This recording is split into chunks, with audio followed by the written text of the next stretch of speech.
Let us revise. A Letter to God by Joel Fuentes, totally a Mexican writer.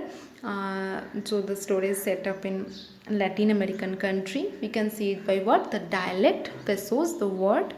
Next is you can see cornfields there, a house on a low hill, on the top of the low hill, only one house, cornfields, river.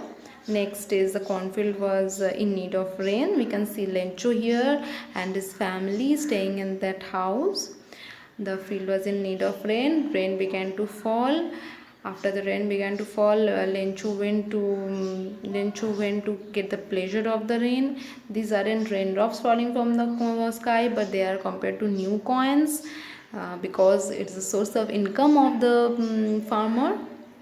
Next, the hailstones began to fall, and what did hailstones do? They totally destroyed the field.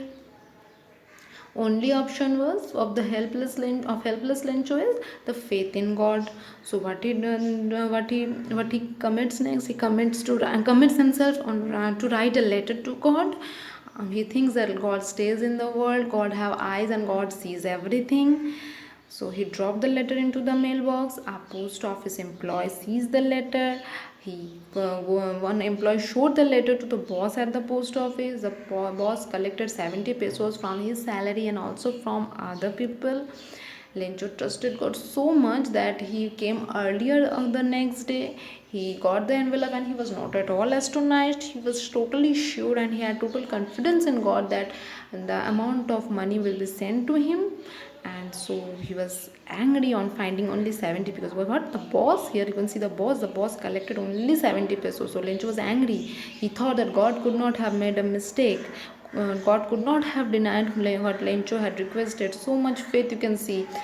But what happened? The post office employee stole 30 pesos. So, no trust in human. Lencho thought that the post office employee stole 30 pesos from the money that God sent him. So, he wrote a letter to God, again writing, God, of the money that I asked for, only 70 pesos reached me. Send me the rest since I need it very much. Why did he need it? He needed it because he didn't want to die of starvation. He needed, he was in need of that money because he wanted to sow his fields again, because the farmer's only livelihood is a field. But don't send it to me through the mail because the post office employees are a bunch of crooks. Okay, so this chapter is completed. Go through it.